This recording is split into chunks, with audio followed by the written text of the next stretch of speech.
It might be the #1 gripe about grading. There are a lot of them, but it's one of the most popular ones. So I've never been upcharged, but this is my understanding. When you are going to grade a card with PSA, you have to select the service level. Yes, that service level includes the price and the turnaround time, but it also includes a declared value. So in this case, you can't pick the Super Express $249 option if your card has a declared value of over $5,000. So what would happen in this example? Let's say I do have a Larry Bird rookie. I'm going to submit it.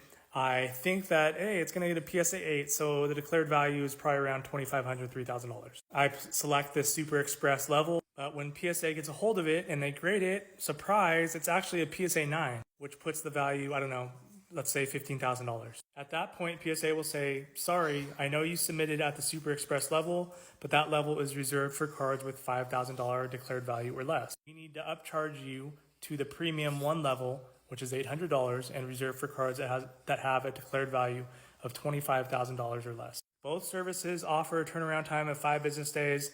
There's nothing different about how PSA grades the card now that it's under the Premium umbrella or service level versus the Super Express. But the real reason they have you declare a value is for insurance purposes. So just in case something happens to that card while it's in PSA's possession or when they ship it, the card can be covered for its true value and not only the $5,000 that the submitter or me in this example said that the card was worth when I sent it to PSA.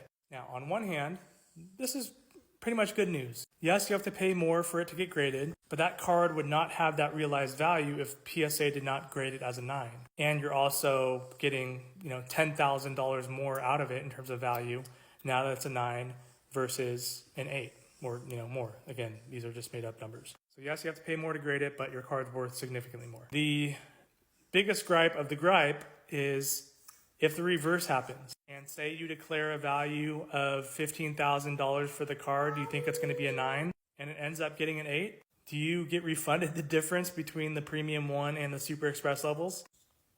No. I definitely understand people being frustrated about this and confused by upcharges and declared values. I think it makes sense from the insurance perspective. What I don't understand and what probably many others don't understand is, why you have to pay the upcharge if you're also not going to get refunded.